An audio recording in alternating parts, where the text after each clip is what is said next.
listening to the Today's Mama podcast with your host, Rachel Hersher.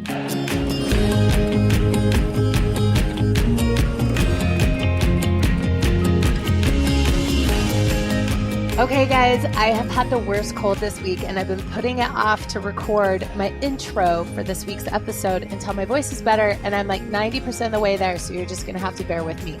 That, and I've got like a grundle full of 9th grade girls giggling and listening to Journey in my living room. So I'm like under a blanket, locked in my room. We'll see how this goes. This week, we're talking to the founder of Whole30. And as a devout Whole30er, I'm leaving a few of my favorite Whole30 recipes and links in the show notes. If you don't know what a Whole30 is, you will soon find out. If you've never done a Whole30, well, you should. And of course, if you've done one before, I want your favorite Whole30 recipes. I'll start a conversation over on todaysmama.com, and I'll leave that link in the show notes. It's come to my attention that not everyone knows what the show notes are. And I just did that in air quotes. Or maybe it's just my friend Lindsay, who's hopefully listening right now. In any case, if you're wondering where to find the show notes, you can find those for each episode at todaysmama.com/podcast. You can also usually find the show notes right on the app you're using to listen to your podcast. Some podcast apps format them better than others, but on iTunes, for instance, you'll want to just go to your library, select the Today's Mama podcast, and then when you choose whatever episode you're listening to, you can find the show notes there. So hopefully that's helpful. And now you have no excuse. Go check the show notes and click on all the things. And then let's start a Whole30 together.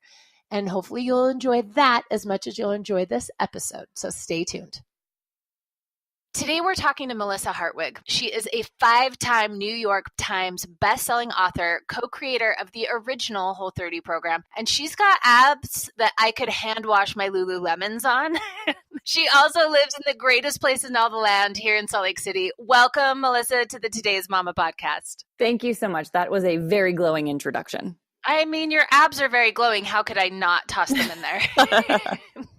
Not to scare you as we jump into this, but we've been very thorough in our prep for this interview. So don't be like creeped out when I pull things deep out of your Instagram archives, okay? Oh, I like it. I can't wait to see what you're going to dig up. Oh, I know. I'm going to be like quoting you back to you. All right. So I'm going to start with what I found this morning. So I was scrolling through your Instagram and getting ready to chat today, and I found a photo that you had posted on June 27th. Of this year. Okay. And it's funny because when you originally posted it, I actually noticed it because it resonated with a topic that we covered on our site a couple of years ago. It's a picture that your son took of you. And here's what you said in the caption. It said, "I get to see what I really look like as his mom." Yeah. So do you remember what picture I'm talking about? I absolutely do. Yeah. Okay. So talk to me about that photo. I'm going to put a picture of it in the show notes so people can click over and see, or a link to the Instagram. But talk to me about that photo. What do you see in yourself there?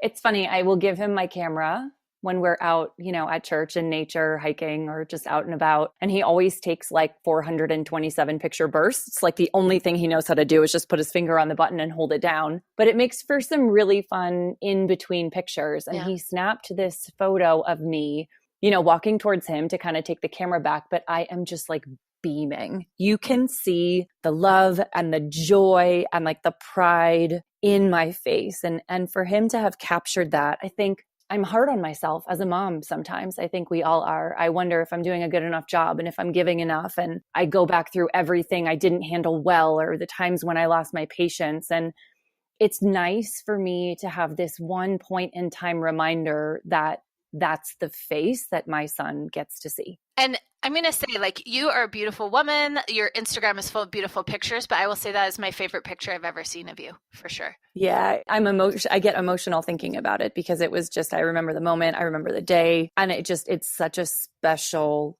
capture. Yeah. Well, the reason it resonated with me is years ago, we had put a post up on our site about how you should hand your kids the camera, because people behave completely differently when a kid is taking their picture. So whether they're taking a picture of you, all of a sudden you're not really worried about what your hair's doing or what your nose looks like. Like you really are your most authentic self because it's them. And then to see what like grandparents do and all of that good stuff. So Yeah. that's everybody's challenge this week is to hand your camera to your smallest kid and have them go around and take pictures of people. And I think you get to see the most authentic side of whoever they're taking pictures of. It's also fascinating to see what he thinks is important to put in the frame.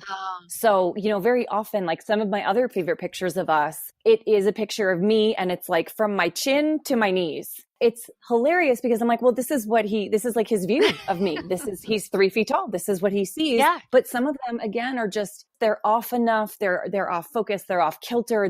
They're so interesting. It's so interesting to let him do that. So yeah, that's one of my favorite practices with him. Now, you also mentioned church and you talk a lot about church, but will you describe what church is for our listeners? Yeah, I have a very deep personal connection to God, and I will often use the word God and the universe and nature and energy kind of interchangeably. And I call being outside in the mountains my church. It's where I go to ground myself and to feel centered and to feel calm. It's where I go to connect to God and talk to him and kind of let stuff go and give stuff up. And he talks back. And it's where I get to appreciate all of the beauty that the universe delivers us in the form of mountains and trees and rivers and lakes. And it's a very special time for me. I usually go by myself and sometimes I make a day of it and sometimes they're quick and dirty. And sometimes they're like fitness hikes where I'm just like hauling butt and God is super pleased at that too. And so it's just a really special kind of, I've been calling it church for a really long time. And I think the concept has resonated with a lot of people in that, I don't think you necessarily need 4 walls and a building to worship and talk to, your God or your universe. I would say that our mountains are probably the best cathedrals, if you will, on the planet. I mean, we really, in our backyard, from my house, from your house, we're a 15, 20-minute drive up the canyon. Yeah. To be anywhere. Yeah, we're very fortunate. Part of my gratitude kind of practice in my meditation every day is being grateful that I get to live in this place because the access is unparalleled. I think we have some of the prettiest terrain in the whole country. And it really is right in the backyard. Top 3 favorite spots along the Wasatch Front. Do you have like 3 hikes that are just like, if you live here or if you're visiting here, what would you recommend? So bang for your buck, I feel like to bring an out-of-towner up to Brighton and do Lake Mary, you are going to get like the most bang for your buck. So it's a short hike. It's only a mile. It's pretty steep, but it's only a mile. So you can do it. Yeah. It's really, really pretty. And then once you get up there, you get that like urban alpine lake view. It's gorgeous. So, you don't have to be in like awesome shape to do that one. Literally anyone can come from sea level and just like get it done. And you get to experience what our mountain lakes are like. Lake Blanche is another absolute hands down favorite. I think it's kind of a favorite of everyone around here. It gets really busy and really crowded, but I've done it in all 4 seasons. I've snowshoed it. I've done it in spikes in the spring. I've climbed it, done it in the summer, and every season has just like new, beautiful sights. And I really like that one too. And then another favorite is just the Red Pine Lake. And you can do Red Pine to Upper Red Pine, up Little Cottonwood Canyon, or you can take it to Pfeifferhorn, or you can go up and over and drop into White Pine, like kind of a choose your own adventure once you get up there. But that's another tough hike that's really, really pretty at the end. Yeah. And Red Pine is my favorite fall hike. Mm-hmm. Like that thing is so beautiful in the fall. It is. It's really, really pretty. Yeah. Well, so you mentioned that with hiking, exploring the mountains, you were talking about hiking with your son, and you said exploring the mountains on his timeline gives you a whole new perspective. Talk a little bit about that. How do you take on our mountains with a little kid in tow? Yeah, he's been hiking with me since he was a baby, first in a pack on my back. And then as soon as he was able to walk and meander, we started exploring some of the shorter trails. So I had to figure out a couple things really quickly. First, it is not about the destination. Like there were hikes where we didn't make it more than 100 yards past the car because he found a pile of dirt and rocks that he wanted to play with. And that was totally cool. So it's like... And that is such a hard mental adjustment sometimes. It's just to be like, I didn't hit a destination. I didn't, like I stopped at the switchback. I just saw the end of a trail, yes. That ended in trees or whatever.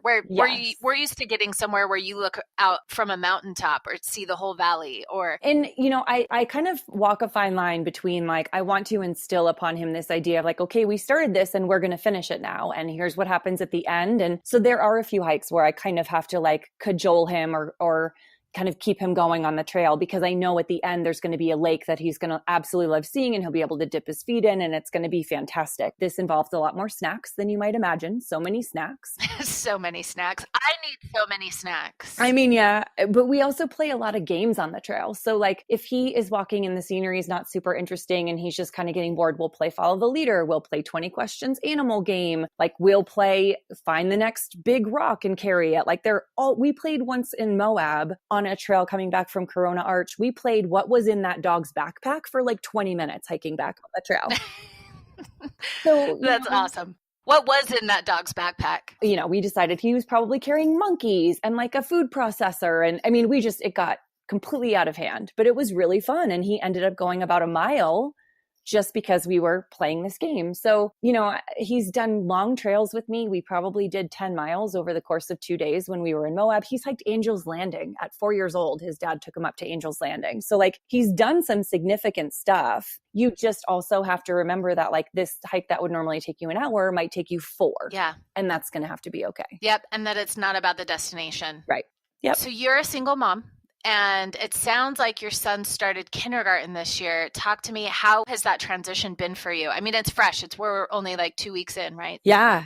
He did. He did a nature preschool earlier this year, and that was his first experience with school. So 3 days a week, you dump him on a trailhead at 8:30 in the morning, and you pick him up at 12:30 in the afternoon, and it's like this outdoor school. Oh my gosh, how have I never found this preschool? It just started last year here in Salt Lake. It's called the Child's Element, and it's a really new concept. They've been doing it in like Canada and Europe for a long time, but it's relatively new to the States. But he absolutely loved it. And that was a really good kind of segue over the summer into school because he had never done school before. So it was 3 days a week, half days. And then he went into full day kindergarten this year. It's been a bit of a transition and just in terms of my routine. So like, I remember the moment it hit me that this kid was going to need lunch every single day. Every day I had to make him lunch. And I was like, oh my gosh, we got to fit this into the routine now and send him with the snacks and make sure he's got everything he needs. But the first day of school, I like dropped him off and he was like, peace out, mom. Went right in, like no issues, no problems. And so,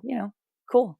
I'd rather it be like that than him be really clingy and upset. So, of course, because your health and nutrition, we have to find out what's in his lunch. Like, give me some of your examples that you've been putting together. Yeah. So I have been packing his lunch in these containers called lunch bots. They're like stainless steel bento boxes and they hold up really, really well and they're dishwasher safe. And I just like them better than like plastic baggies. So he's got like a 3-part bento box. I've been doing like deli turkey or ham. Applegate makes some Whole30 approved varieties. And so I've been doing deli turkey or ham and I wrap it around like apple slices or raspberries or blackberries and I secure it with a toothpick because my child will eat anything if it's on a toothpick. We do like some kind of protein, some kind of animal protein, some kind of fruit. And then on the side, maybe I'll do like some snap peas and some hummus or some carrots and some sun butter, maybe some plantain chips, maybe some like granola, just, basic kind of Whole30-ish style food for lunch. And then for snacks, I pack him meat sticks. So he really likes jerky. The new Primal's kids jerky is his favorite. So I'll pack some meat sticks. Those veggie pouches, like the baby food pouches, we both still eat those on a pretty regular basis. I'll send him with like a Zupanoma drinkable soup for extra veggies or a Tio Gazpacho. So yeah, just kind of, and like some snacky stuff. He still eats, like he really likes Annie's like fruit gummies. So once in a while he'll get one of those. Yeah. Now drinkable soups. Yeah. So I'm assuming they're cold soups or like, tell me about those. So Zupanoma is a drinkable soup. It's essentially like gazpacho in a bottle, but they've gone way beyond like just the tomato flavor. So you can get like a kale, cucumber, avocado. You can get like a carrot, turmeric, and they're cold soups and they're blended. And it's essentially like hydration with extra micronutrition because it's tons of vegetables blended right in. They even have 2 varieties now. There's a pumpkin spice and there's a kale avocado that contain 10 grams of collagen protein right in there. Oh my gosh. So they're like these awesome mini meals. They're fantastic, portable, like on the go micronutrition, but they're also a really good accompaniment to like an office lunch. Because like I said, it's hydration plus veggies. And where do you get them? Are they at Whole Foods or where's the best place to find those? Yeah, Zupanoma, the collagen collaboration with Whole30 is only available online at zupanoma.com, but I find them at my local Sprouts too. Yeah, everybody should have a Sprouts. I've got a Sprouts down the street and it's magical. I'm obsessed with Sprouts. I love them. Their customer service and their social media team are fantastic. I always buy my fresh flowers from Sprouts because I buy myself flowers every week. Oh my gosh, because their sunflowers are like $4 for like 8 of them or something. I mean, when I need to give somebody a gift or a thank you, I just grab those sunflowers. Yeah, they're really, really pretty. I really like Sprouts. The people I go to the store by you too, and the people are always really friendly. And yeah, I'm a big fan. And I'm really picky about meat departments because I think most of the time they just smell really gross, and like grocery store meat departments are always like a gamble, and Sprouts is really good. I like them a lot. Yep. They're kind of one of my go-tos. I kind of bought between like 2 or 3 grocery stores, but definitely. And Sprouts delivers now, which is really nice if you're like in a hurry. Genius. Well, I think we'll have to have a roundup on the site when we're done of like your best lunch recommendations for kids that you can pick up. I think that would be brilliant. Yeah. There was a while where I was sharing photos of his camp lunch, like his nature preschool lunch in my stories every day. Yeah. So I can definitely go back through and kind of share them. They're going to be pretty similar in theme, but like this is one of the things I figured out is that it makes my life and his life a lot easier if we just find a couple things he likes and kind of stick with that for lunches. And then like he gets variety in breakfast and he gets variety at dinner. So I'm not that worried if his lunch is like kind of the same most days. Something I think about is as humans, like we are creatures of habit when it comes to our food anyway. And we'll talk about this later when we talk about Whole30 a little more, because I want to talk a little more parenting before we get there. But people get overwhelmed by a Whole30 because you eat different foods, but you kind of change your habits. And we always kind of end up eating a similar playlist, if you will, of foods anyway. So it's just shifting your playlist. Yes. One of my favorite things I like to do to take advantage of the fact that we are creatures of habit is instead of eating the same exact meal every day, I eat kind of based on like what I call meal templates. So for his lunch, it's like deli meat wrapped around fruit. And sometimes it's turkey and sometimes it's ham and sometimes it's roast beef and sometimes it's apple and sometimes it's berries. So like I'm mixing and matching. So he's getting different foods and different micronutrition in each meal, but like the template is the same. It's like meat with a berry and a toothpick or meat with fruit and a toothpick. So I kind of apply that in my own life too. And it makes it easy for me to make meals because I've got these general templates, but I'm also able to mix and match the ingredients. So I still have really good variety. You're listening to the Today's Mama podcast with your host, Rachel Hersher. We'll be back right after this.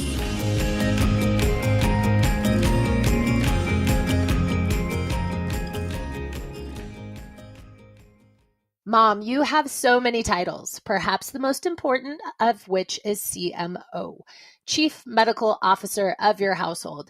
Ladies, we make like 80% of the household medical decisions. So you're stocking the medicine cabinet, you're dragging out the humidifier, reminding kids don't scratch that, throwing a quick multivitamin at anyone you can, and harassing your loved ones to get to the doctor. But sometimes it takes a bribe. So we're bribing you and the man you love in your life. That might be a spouse, that might be your dad, your brother, your best friend, you and the man in your life. We've got a $2,000 grand prize up for grabs, $1,000 for you and $1,000 for that man that you have to keep reminding to be mindful of his health, because we're talking all about prostate cancer. So to enter to win, you will just submit his email address and yours. He will receive 3 very quick reminders about his health, and we promise he'll never get emailed again. So you'll both learn a little bit about prostate cancer in the process, and that's a good thing. So go and enter, and good luck. And now back to the Today's Mama podcast with your host, Rachel Hersher.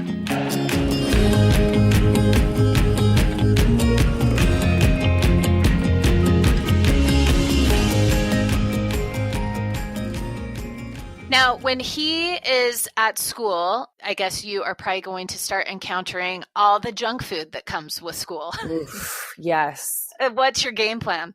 It is so, it's funny. His dad and I have been talking about it. We haven't had to deal with this yet because he has had a full-on nanny the whole time and she eats the way we eat. And he just hasn't been exposed to a lot of kids who don't eat the way we eat. So he hasn't really had that peer pressure. But like on the first day of school, his teacher actually called me and said, "Your son is telling me that he doesn't eat the crackers that we're serving as a snack." And I was like, "Yeah, that's right. He doesn't." Like I packed him a snack. And she was like, "Oh, okay. Well, yeah, he was pretty adamant that like he didn't eat that stuff." And I was like, in my head, I was like, yes.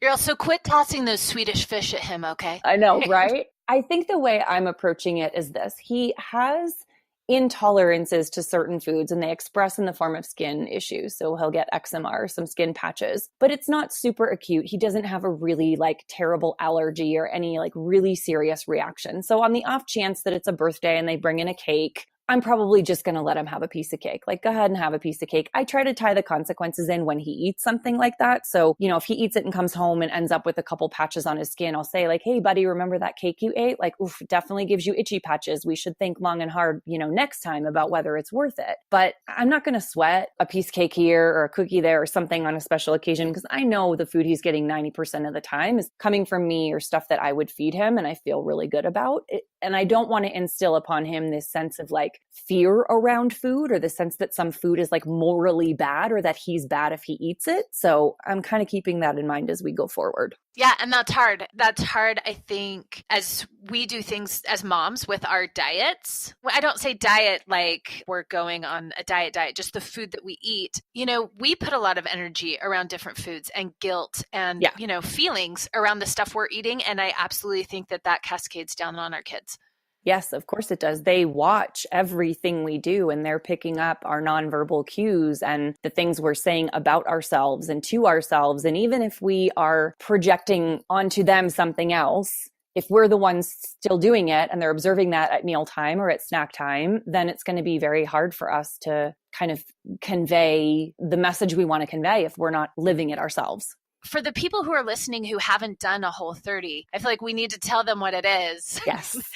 As I keep referring to it as we're talking. So in a nutshell, what is Whole30? Yeah. So Whole30, the way I describe it is Whole30 is like pushing the reset button with your health, your habits, and your relationship with food. So it's not a diet. It's not a weight loss plan. It's not a prescriptive, you should eat like this forever. It is a way for you to figure out how the foods you've been eating are actually affecting you, how you sleep, your energy, your mood, your attention span, your digestion, your aches and pains, your athletic performance, your cravings, and use what you've learned during the program to create the perfect diet for you, because there is no one size fits all. Definitely. Let's start on the positive end of things. What are the foods you can eat on Whole30? Yeah. For 30 days, the program for 30 days means you'll eliminate foods that are really commonly problematic to varying degrees across a broad range of people. So for this 30-day period, you will be eating meat, seafood, and eggs in moderate portions. It's not a carnivorous diet, but you're going to be eating some animal protein. You're going to eat lots and lots of vegetables and fruit, so lots and lots of plants. Healthy natural fats, things like avocado and olives and olive oil and coconut and maybe some grass-fed ghee. And then you'll be doing herbs and spices and combining all of these sort of real whole foods in these crazy, delicious ways that our recipe bloggers just excel at. Yeah, it's like a Pinterest sensation, which works really well for you guys. If you just search Whole30 on Pinterest, you have days and days and days of ideas. Yes. And it gives you a good representation of what the program is all about. You're not going to see food that looks like diet food. You're not going to see a bunch of before and after people in their underwear, like talking about their weight loss. You're going to see just like real food in hearty, satisfying portions and really creatively put together ways, and real people doing the program and kind of talking about their non-scale victories and the benefits of, kind of going through this process. So I like the idea of Pinterest or Instagram as a first stop for people, because it gives you a nice visual representation of what the program is all about. Well, and for me, I've done several Whole30s, and part of it is, to get around some autoimmune issues, which has been amazing. I think it really changes your relationship with food, and it changes your habits. Towards the end of a Whole30, I love food, but I'm also just like looking at it very much as fuel. And I've taken a lot of the emotion out of it. Yes.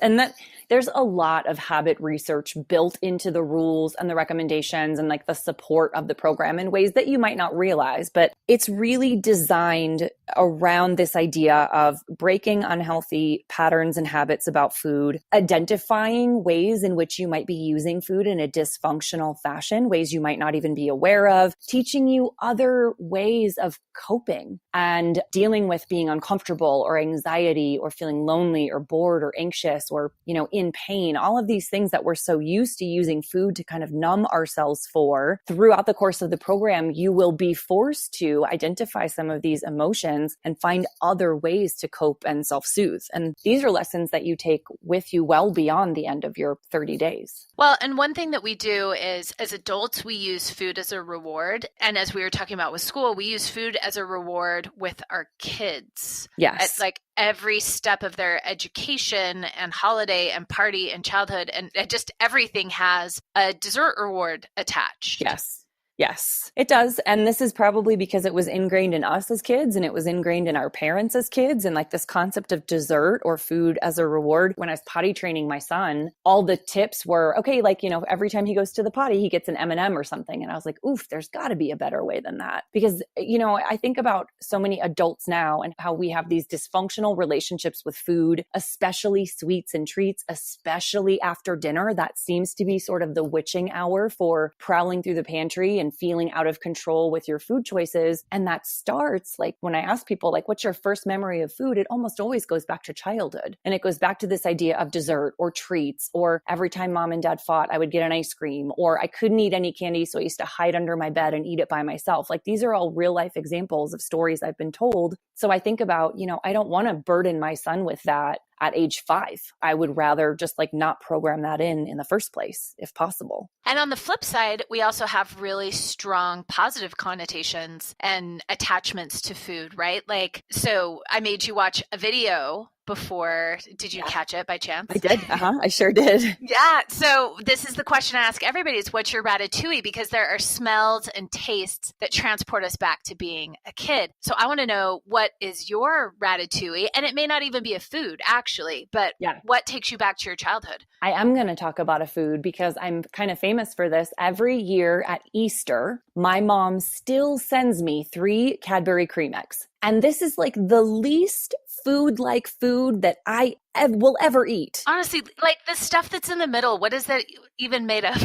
It's like, it's chemicals and joy is basically, I think, what it's made of. But because when I was a kid, my mom used to craft these really awesome Easter baskets for us, and there would always be 1 Cadbury cream egg in it. And we weren't allowed a lot of chocolate as kids, so it was a really big deal to get an Easter basket. And I would always save it for last. It was like treasured. So every year at Easter, she still sends me 3 Cadbury cream eggs, and I eat them. I'll like dole them out whenever I want one. I'll eat it. And I still might have one in my pantry from Easter this year. But it is special enough and meaningful enough to me that in my food freedom post Whole30, I recognize that this food does not make me healthier. I recognize that I'm probably going to have some like energy crashes and sugar cravings after. But it is so special coming from my mom and so reminiscent of home that eating it is such a wonderful tradition for me. Like, that's my ratatouille, our Cadbury cream eggs. I love that. My mom loves Cadbury cream eggs. And I remember just going through the grocery store checkout line with her when I was little. So like, as you talk about being different heights, right? I feel like I'm like her jeans level and just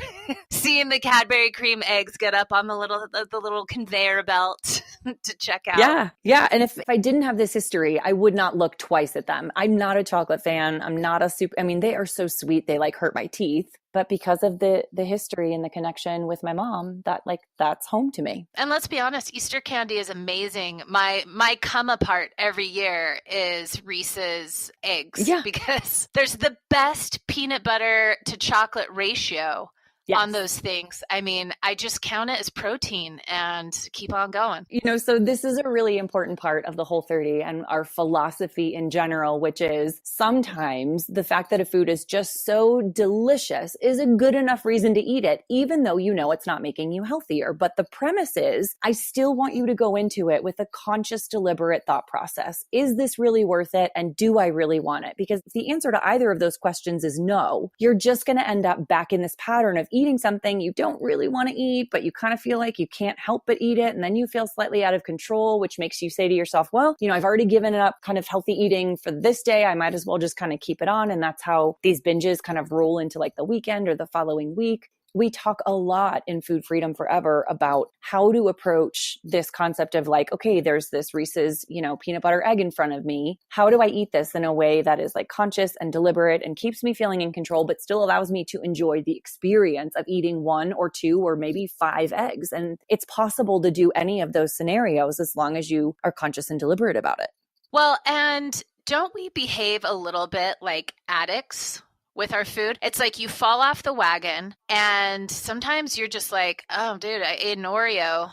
I guess I'm just going to eat the whole pack. Like I blew it. I'm going to throw a bomb at my wagon, and we just spiral really quick. Yes. So what's kind of your hit the restart button strategy for people? Because I'm sure some who've started a Whole30, a couple days in, a week in, they slip and fall. And, what's the protocol for that? Yeah, I actually just wrote about this. I think it was yesterday. I have a lot of people who will come to me and say, I think the Whole30 is a good reset. And I do think if you feel like you're stuck in this cycle of like craving and overconsumption and guilt and shame and stress, which leads to more cravings, I think Whole30 is the best reset to kind of kick you off that like sad little Ferris wheel that you're riding and get you feeling like you're in a place where you're back in control. But I get a lot of people who say, I started the Whole30 and then like something happened and I just can't, seem to finish a program. And my challenge is like, well, it's not like something happened. Like it's this big grand, mystery where the universe came along and derailed you. Like something happened. And until you are willing to go back and like sit in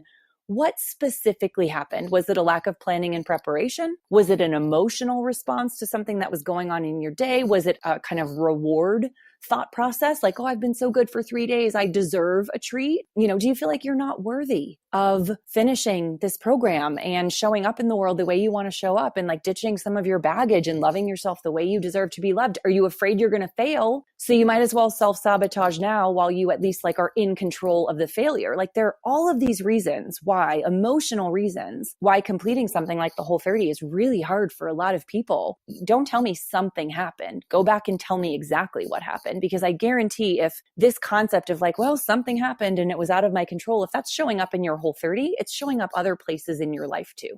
And that's not serving you and it is robbing you of your power. Yes, this isn't just about your eating. This isn't just about your food choices. It's about your coping, really. Yes. Whole30 is about food, but it is not really about food. And there is no area of your life that finishing the Whole30 will not impact because food is so foundational in terms of our emotional relationship with everything, with other people in our life, with ourselves, with our bodies, with our self-confidence. Like food is just at the foundation of so many things.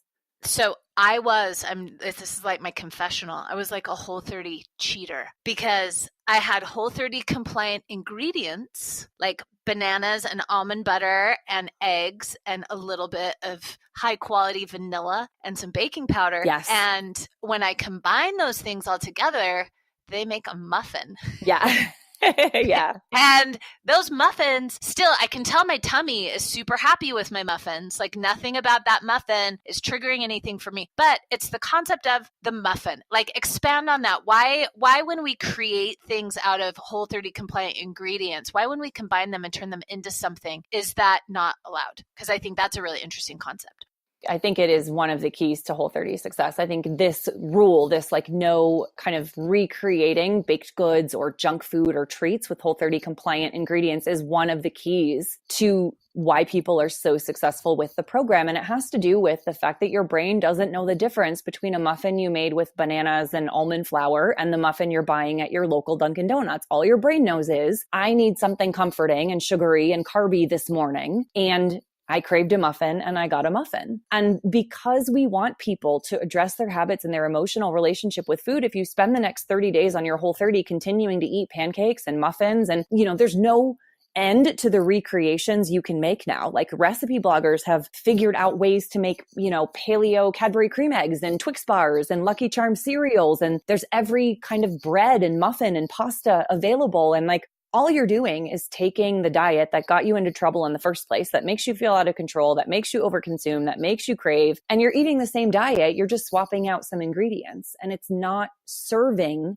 if your goal is to change your emotional relationship with food. So we just rule it out on the Whole30. I guess my thought process is, like, if you tell me you can't go 30 days without eating a pancake, I will invite you to take a good hard look at your relationship with pancakes, because we're not saying you can't have them forever. We're just saying for the duration of this self-experiment, go without and see what happens. And these magical muffins that I've created, they're really good for a post Whole30. Yeah, cool. They're really good for the fact that I'm like, yeah, you know what? I don't eat gluten. And, if I eat these other things or gluten-free combinations of flour, I still don't really feel great. And so these muffins are a really great post Whole30 continuation of like changing my habits and the ingredients kind of in my life, right? Totally. And I think they have a place there. They have a place for kids' birthday parties when the kid's sensitive to gluten or dairy. They have a place for, I really want some banana bread, but I don't want the traditional banana bread with all that sugar or honey. I just want like a lower sugar version. Or post Whole30, if you just want to go back to your Dunkin' Donuts muffin because you love it so much, and when you eat it, you can still look and feel exactly as good as you want to look and feel, bringing it back in, then go for it. What you do post Whole30 is completely up to you. But while you're on the program, all we ask is that you follow the rules as written, because they have been tested over the last 9 years. They all have a place when it comes to habit research and willpower and psychology of change and recovery addiction. Like, just trust the process for 30 days. And then after, you can kick your heels up with whatever you want. Well, and here's what I found at the end of my first Whole30. And a lot of this stuff really has stuck around. I would say my eating habits after that have stayed like 80 or 90% eating Whole30 through my week, and then throwing in the other things that I just want to eat, right? Yeah. But the big things I noticed, I had already been pretty picky about sugar. I've spent a whole year off sugar and like anything white. Mm-hmm. In the name of like trying to feel good, I've done so many things. Overall, like habit-wise, huge reduction in my sugar intake. Grains, I already knew that I needed to be gluten-free. My mom has celiac, and I have, tested kind of on the border of celiac, but definitely with a sensitivity. But what I discovered is that I also didn't feel good. So after my Whole30 and I did the reintroduction thing, I realized that oats didn't make me feel good. Corn didn't make me feel good.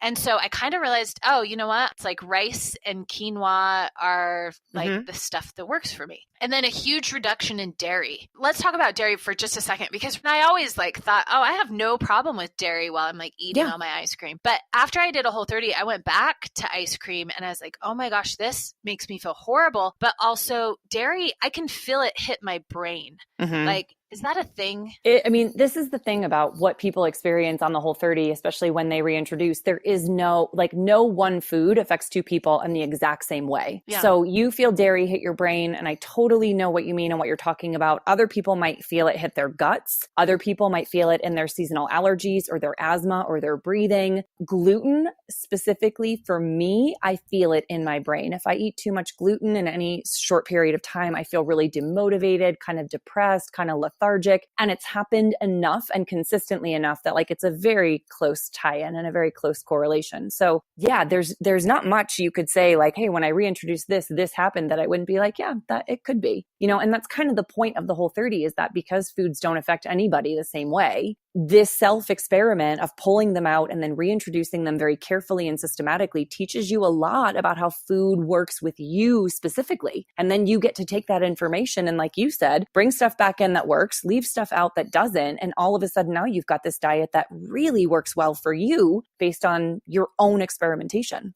Yeah. And it's a lot of, after a Whole30, there's still some trial and error that happens to be like, okay, what's my new normal? Yes. And you guys kind of recommend introducing almost like one thing at a time so you know what's going on. Like, what are your tips for somebody who just finished a Whole30?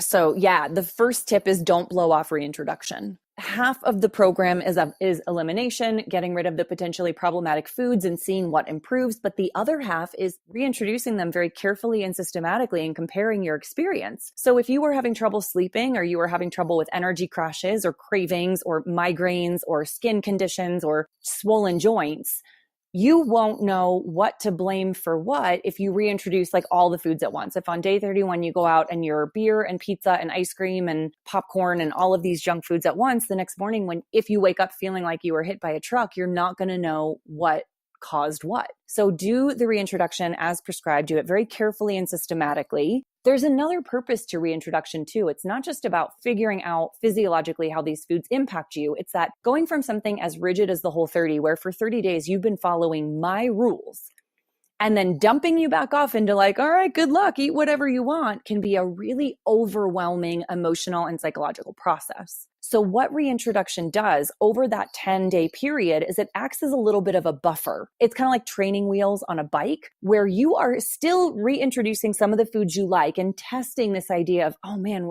if I have a glass of wine, what's going to happen? If I have that muffin, what's going to happen? If I have pasta with dinner, what's going to happen? But then you go back to the Whole30 for 2 days to let the symptoms settle down if you had any, but also give you a little bit of a buffer. So if what you reintroduced wants to send you off the rails in terms of like eating all the things, you're forced to get back to a Whole30 and contemplate like, wow, that food is a real trigger for me. So it kind of serves two different purposes. You're listening to the Today's Mama podcast with your host, Rachel Hersher. We'll be back right after this.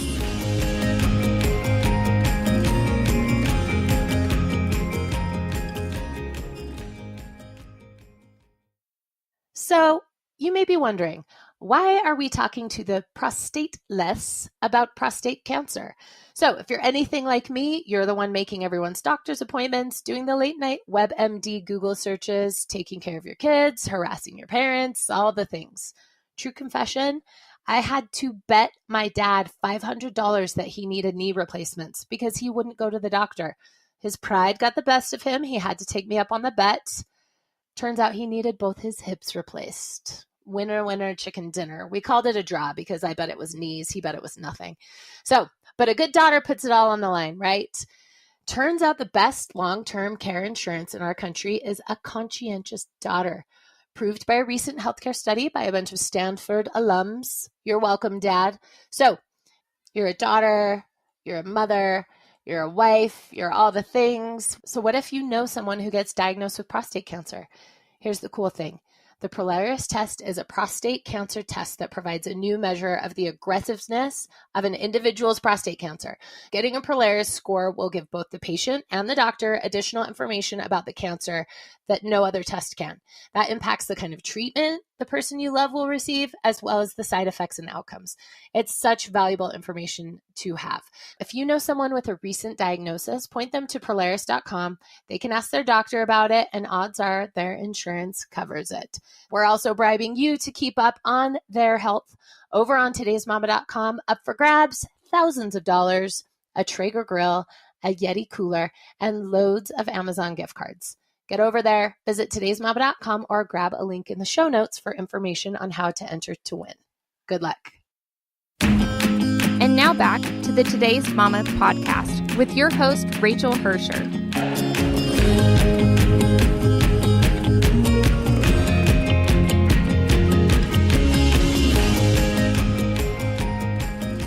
So what does your diet look like when you're not doing a Whole30? Like, what foods are in your diet post Whole30 that, are off the table when you're doing a Whole30 for you personally? So most of my meals are like 95% Whole30 compliant because I just feel the best, but I eat white rice every single day. I am really active and I have figured out that white rice works so well for me. So I eat white rice every day. I eat siete tortillas. They make a coconut cassava tortilla that I will like. They're so good. They're really good. And I wrap my kind of deli meat and veggies in and kind of make wraps out of them. And I eat those every day. So those are like a good carb source for me. Post workout, it's going to sound weird, but I use a cricket protein powder post workout to get a little like extra calories in me as I'm heading back from the gym.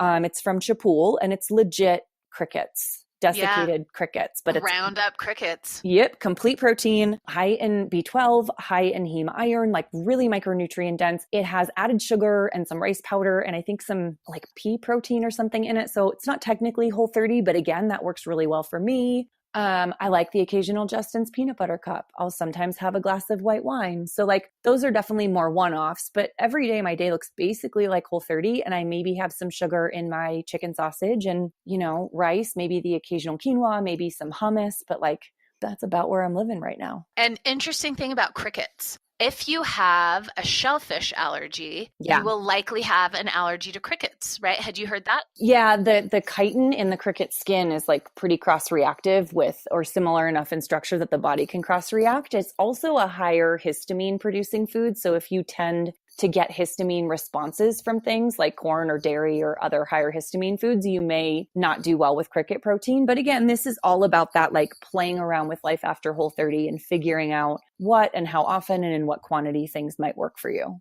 I need to try some of that cricket powder again. I'm not allergic, but my daughter is allergic to shellfish. And so I thought that was a really interesting piece. Well, they're also a Salt Lake City-based company, Chipwool. Yeah, all the coolest things come from this place. I mean, we have good people here. Yeah, I know. We do. All right, so let's face it, it can be tricky when you have a family to feed, but you are doing Whole30 or you are eating a little differently. What is your best advice for a mom taking on a Whole30 and juggling feeding a family too? So there are a couple different approaches you can take. And the key to success here is just having the conversation with your pertinent family members ahead of time, right? So don't just show up on Whole30 day one at dinner and be like, this is what everyone's eating. Have the conversation with your partner, your spouse, your children who are old enough to kind of participate or feed themselves. You basically get to make the decision for your younger kids. Like they're either going to do a Whole30 with you if you're in charge of all of their food, or they're not. But, some strategies that work are, I'm the cook at home. I make the dinners. I'm making a Whole30 dinner. If you want to add your own dinner roll or pasta or rice, feel free to make it yourself and add it. Or it's I'll go to the grocery store, and if you want things that are not Whole30 on the list, put them on the list. But I'm just going to ask that you tuck those into this like bottom storage drawer so I don't have to see them every time I go in the pantry for a can of coconut milk. The strategy I would not suggest is mom cooks 4 different meals for all 4 people at home because everyone's eating a little bit different. Like that just sounds like crazy town to me. But I think it could be as simple as either like, this is what I'm making and you eat it or you don't. Or it could be, this is what I'm making, and if you want to kind of add your own stuff to it, like feel free. Or this is what I'm making, and if you want your own pasta, I'm happy to cook that too, which would be really nice of you. My advice is just like yours, really. It's that doing meals in pieces. So it's, the base of my meals are Whole30, right? And they can add a roll or add something else to it. But like the core of it is, fruit and meat and vegetables or whatever it is I've made. And then, they can toss anything else they want at it. And I don't care, right? I think that's a really smart approach too, because the way we eat now, it's very hearty and it's very satisfying and it's very filling. And like, it can be really fun with all the different dressings and sauces. What I've found is like with my dad, he doesn't need to add a roll anymore because he's super satisfied with just like the dinner he makes. So it's really infrequent that he adds bread after he'd done a Whole30. So I think that's a really smart way to go about it. Now, you just launched wholemamasclub.com, right? We did. Yes, so that is a Whole30 project. Yes. Tell me about that and what moms would find there. So Whole Mamas Club essentially came about 3 years ago when I was talking to Stephanie Grunke, who's a registered dietitian who specializes in pre and postpartum health. And we were talking about our pregnancy experiences and how when we were researching while we were pregnant, kind of best practices and healthy eating and healthy exercise, there was a lot of fear mongering out there. There was a lot of divisive opinions. There were a lot of, this is like the only way to do it. And we really wished we had better access to information kind of from a Whole30-ish perspective where we took, big picture wellness into account, not just for the mom, but for the partner and for the other kids involved and for the, baby once the baby was born. And so we really started off with a pregnancy program, a video series that talked about all aspects of pregnancy from, important conversations to have with your spouse or partner to different, the role of different birthing coaches and medical professionals and what they did and how you would go about finding them to, newborn procedures and what they mean and how you can make decisions about whether or not, to choose those for you and your baby. And it's all from a very non-judgmental, science-based approach. And from there, over the last 3 years, that really grew into this thriving community of moms in every phase of parenthood. So some who were preconception, hoping to conceive, some who were pregnant, sticking around for years after their baby was born to learn more about breastfeeding and child raising and sleep schedules. And so that's really Whole Mamas Club is an online community that provides resources and support for every phase of parenthood. Yeah, and it's awesome. I was clicking around on it today. There's so much good information. Tell me this. do you recommend to people to do a Whole30 while they're pregnant? So obviously my first answer is you'd have to make sure it was okay with your healthcare provider. We always want, especially during pregnancy, before you make any lifestyle or diet changes, just to check in with your healthcare provider and make sure that that's recommended. That having been said, our registered dietitian in charge of the program thinks a Whole30 can be very healthy while you're pregnant. It's a very micronutrient dense diet. You're eliminating inflammation in the body, so that can be really helpful for some pregnancy side effects. We've had moms report that their heartburn is down, that they're sleeping better, their energy is more consistent. It can help with food aversions and cravings. And then, of course, because it's so micronutrient dense, all of that good stuff is getting shuttled to your baby as well. So yeah, we think it can be a really good thing, but we do have recommended either modifications or potential substitutions, taking into account that, during pregnancy, like there's a lot of unique stuff happening in the body. And we want to make sure that moms are not putting the program rules ahead of what's actually best for them and their growing baby. So yeah, we do have some modifications for the program for pregnancy. Yeah. And what are some of the modifications? Because to me, I would think maybe it is, do you have rice or are there extra caloric needs or whatever? Yeah. So it's not necessarily modifications like, oh, if you're pregnant, you're going to need rice for carbohydrates, but it's some general recommendations we wouldn't make for the public, like snacking. In general, on a Whole30, we say avoid snacking if you can. We don't want you to graze all day like an antelope. We want you to eat 3 meals, and those meals are energy dense and nutrition dense enough to kind of see you through to the next meal. But when you're pregnant, especially as your stomach starts to, as your stomach is pressed upon the baby and you can't eat big meals, then yeah, eating some smaller, more frequent meals is probably a really smart idea. If you are having food aversions, maybe the only thing you can get down at this point in your pregnancy is a smoothie. And we don't usually recommend smoothies because they tend to be calorie dense and you're missing a lot of the satiety factors. But, during pregnancy, a smoothie might be like a really good way to get calories in without having to deal with, excessive nausea or food aversion. So those are just 2 examples. So you're telling me that an Oreo McFlurry was not on the modification list? Probably not. Dude, my cravings on my first kid were so bad. I mean, I think I was eating blocks of Tillamook cheese. Oh gosh. And I never eat at McDonald's, but I was rolling through the drive-through and my buddy Juan was hooking me up with Oreo McFlurries every week. And at one point in the chocolate ice cream, my husband had carved with a knife, stop. Cravings are crazy. I did not have sweet cravings, but I couldn't eat enough salmon, which is weird. And then I ate so much vinegar. I craved acid. Huh. So I would have a salad and I wouldn't put oil and vinegar on my salad. I would just dump a bunch of vinegar on it. It couldn't be sour enough. It was really bizarre. Yeah, that's probably better than my Oreo McFlurry situation. I guess. Yeah. You can't control it though. That's the thing. So you just have to kind of work around it. We have a lot of articles on dealing with food aversions and cravings during pregnancy. Yeah. Well, okay. What else do you find on Whole Mamas Club? What else do people need to know before they head over there? I think one of the things I'm the most proud of is that we are really focusing on being inclusive, and we understand that not all mamas' stories are going to be happy, that there are really difficult seasons of motherhood, whether it is when you are trying to become pregnant and can't, or dealing with fertility issues, God forbid, the loss of a child, a miscarriage, difficulties, stressors, illnesses during pregnancy, or when you have a young child. And we have a whole section of the website that I think is very tastefully designed to supporting these difficult seasons. There are so many things like postpartum depression and mental illness that we need to talk about more, but it's a scary topic.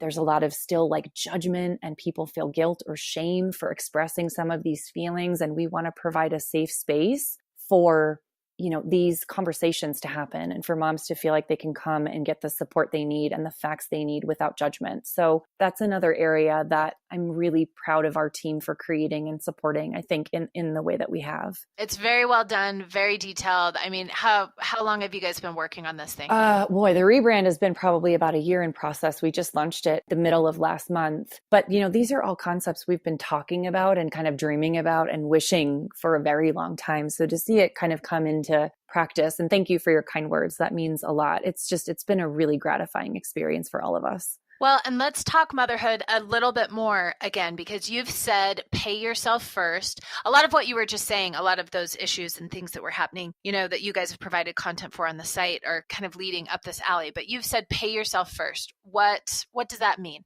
Yeah, that's the best piece of advice I've had as an entrepreneur, but it applies so well to motherhood and parenting in general. And it is this idea that if I am not rested and grounded and centered and calm and full, I am of no use to anyone else, not my job, not my employees, not my community, not my family, not my children. And I think as moms and as entrepreneurs, the one thing we have in common is that we're taught that everyone comes before us. The job comes before us, the customers, the kids certainly come before us, and we have to run ourselves into the ground at the expense of people in our lives. And I just call BS on that. I am a much better mom when I've taken the time for myself, when I've, taken some self-care time, when I've slept in a little bit, when I've done the things that I need to do just for me. I can then be far more present and far more open and far more generous with the people in my life, including my kids. So I really subscribe to this idea of paying myself first. Now, as a mom and a business owner, what are some of the things you do to make sure that happens? Well, I have a lot of privilege in this area, and I'm very upfront about this. Like I said, I've had a full-time nanny, so I don't have to juggle childcare and working at the same time. But yeah, I run my own business and I'm a single mom. So one of the things that I've done that helps a lot is that at least 3 nights a week when my son goes to bed, and he's in bed by like 7:30 every night, I also go to bed. And that means that I take care of a few last minute tasks. I clean my kitchen, I get my gym clothes ready for the next day, but I'm not on my phone. I'm not watching a movie. I'm in bed. Maybe I'm reading a book because I read just about every night before I go to sleep. But 3 nights a week or so, I'm just, if there are still dishes to be done or laundry to be done or whatever, I get the most important things done and I make sure I get a really good night's sleep, because that for me, if I'm underslept, it's like everything else goes to kind of hell in a handbasket. So that's one of the things that I do, during the weeks that I have him to take good care of me. I told you we were like the NSA, yeah, right? So no stone left unturned. And my sidekick, one of my sidekicks over at today'smama.com, Erin, who has also completed a Whole30 or two, and we're food nerds together. That's how I discovered siete, the tortillas, and the chips too are fantastic. So she sent me an Instagram post that she saved from you back in December of 2016. Okay. Now this, I threw this in here because this is for all the moms who are sitting out there who are still waiting to find their abs and frustrated they can't seem to pull it all off at once, wondering, how they can juggle kids and school and work and all the things. Because I love what you said here in this post that Erin sent to me. So here's some brilliant truths you laid down. So you basically said, yes, I have a lot of things that are working, including prioritizing, your training and your health, which is hard, right? But then here's the part where you said, but I also have a job that allows me to get into the office at 10 a.m. or whenever I damn well please. My 4 fitness memberships are all business expenses. Part of my job is staying fit and healthy. I have a half-time toddler and a full-time nanny and no other in-house family to care for or to answer to. I have the ability to train twice a day, schedule recovery sessions whenever I want, and vacation as often as I please. So I think that's important for people to hear, because this is your life's work, right? This is your job. It's totally your lifestyle. And people can expect to kind of go from A to Lululemon abs in a week. And so everybody's got to be really realistic with themselves and how that all works. But I love how blunt and honest you were about hey, listen, here's how this rolls. Yes. Anyway, that's what we dug out of the archives. It's really important to me to be authentic in that capacity, because otherwise 2 things happen. 1, I become completely unrelatable. If I put myself out there on social as I'm a working mom and a single mom and I run my own business, and yet I still have perfect hair and, time to go to the gym and all of this other stuff, all of a sudden, literally nobody can relate to me. I can't even relate to me because it's not even my real life. And then I start to feel like an imposter in my own life. I can't even keep up with the image that I put out there. And I think so much of social media is image crafting, and it's, you only kind of see what people want you to see. And I think it's really important when people have privilege in certain areas that they step up and share it. I don't want you feeling bad that you are also a single mom and also have a job, but why can't you go to the gym 5 days a week like I do? Well, here's why. Here are all the reasons why I can and maybe you can't. And I think it helps just to make social media a more realistic place. This idea that we don't actually all have the same 24 hours in our day, depending on our context. And it's really important to acknowledge that. Well, and what I loved is we met up for lunch several years ago and you rolled up, I think on a motorcycle, which was super awesome. But I was like, oh my gosh, your lashes are amazing. And you were like, oh, dude, you pulled one off. Yeah. Now, these are grocery store lashes. Okay. Who's got time to do that other stuff? And then you like stuck it back on and it was amazing. Yeah, I'm really good at sticking them on now. Yeah, I don't, again, I'm not trying to pretend that I'm something that I'm not. So when people ask about my hair, I'm like, thank you so much. It's Half Hair Extensions. Here's where I bought them. You can buy them here too. Like, I don't know. I'm not trying to be perfect. And I certainly don't want anyone to think I'm perfect. And I think this is a huge part of what helps me actually connect, like really connect with the people that I talk to, is that we're just two people talking about normal things. And people who have a slow cooker cookbook coming out soon. Yes. So let's talk about that, because nothing smells homier, more ratatouille-ish than a slow cooker in your house, right? Making your dinner. Yes. When does that cookbook hit the shelves? Whole30 slow cooker and Instant Pot recipes. So there are 150 all new recipes, more than half of which are Instant Pot compliant because people are obsessed with their Instant Pots right now. And that comes out October 23rd. So just a couple weeks. Yes, I have not had good luck with the Instant Pot so far. There's a magic that I have yet to discover. Yeah, it's a little like there are a lot of buttons and it feels a little bit like this thing could explode in my face at any moment. But once you get the hang of it. Oh my gosh, it's so scary. Have you ever had it explode at you? No, I haven't. I've had a couple Instant Pot fails, but like not anything scary, just things that like didn't turn out the way I thought they would turn out. Yeah. But there's a bit of a learning curve, but once you figure it out, it's magical. Okay. I mean, I've got to just commit. I've got to really figure this thing out. They do feel like, I think maybe just the word pressure cooker makes me feel like it's a bomb. Yes. Yes. Well, and if you saw the last episode, the season finale of This Is Us last year, everyone's like, slow cooker. I promise I know it's sad, but we do have tips for Instant Pot in this book too. So our in-house recipe creative gave her best, just general Instant Pot recommendations, because it does have kind of a unique terminology and it does work in kind of a unique way. So trust me, if I can figure out how to use my Instant Pot with this cookbook, anybody can. Okay. All right. I have no excuses. I'm in. No, we'll make sure you get one.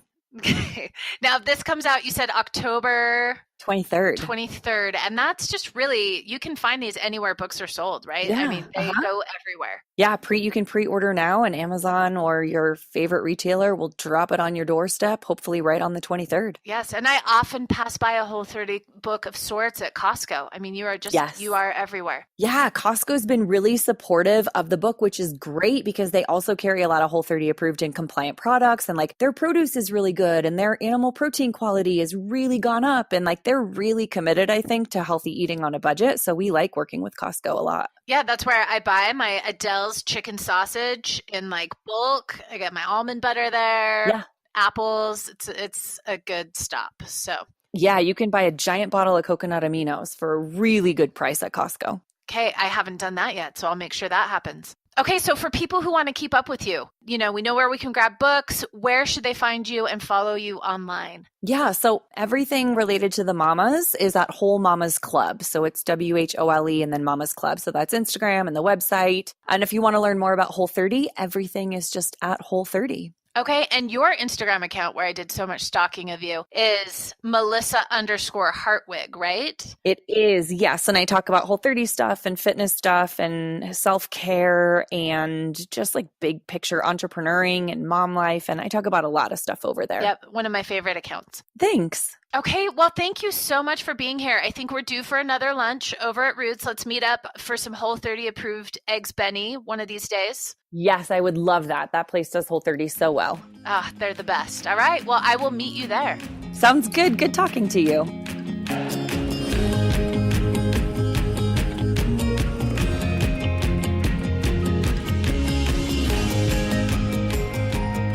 Remember those show notes? Be sure to check them. I'll have links to features from this episode there. So if you want the list of products that Melissa mentioned that she uses in her son's lunch, I've got it all there. Want a link to my Cheater Whole30 almond butter muffins? You'll find a link for that too. We're also hooking you up with recipes from Melissa's new slow cooker cookbook. And of course, you can find the link for wholemamasclub.com over there too. I've also shared Melissa's top 3 favorite hikes with kids here in Salt Lake City. So you have no excuses. Come and visit us here in Utah. So until then, until I see you on the trails, I'll catch you next week on the podcast. Thanks for listening.